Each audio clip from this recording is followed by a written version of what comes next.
So finally একটা mini blog চলে এসেছে কালী পুজো। এই মুহূর্তে যাচ্ছি আমরা কুমোরটুলিতে ঠাকুর আনতে। আমার সাথে আছে শুভঙ্কর, যে আমার গাড়ির ড্রাইভার। কুমোরটুলি যাওয়ার পথে সামনে চলে এলো বাগবাজার।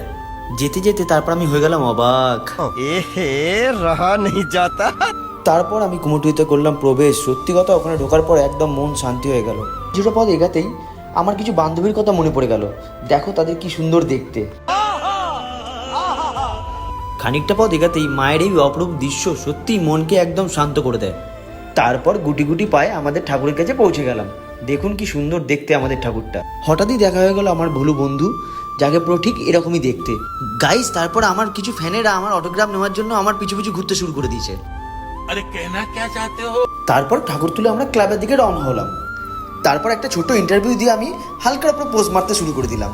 দেখুন, তারপর মন্দিরে মাকে নিয়ে আসা হলো। আর মন্দিরে ঢাক বাজবে না তা কখনো হয়? তারপরেই মন্দিরে দাঁড়িয়ে দাঁড়িয়ে ঢাকের তালে সাউন্ড নিতে নিতে ছোটো ছোটো ভাইদের সাথে একটু আনন্দ করা। যদি আমার এই মিনি ব্লগটা ভালো লেগে থাকে তাহলে প্লিজ আমার চ্যানেলটাকে ফলো করে দিও।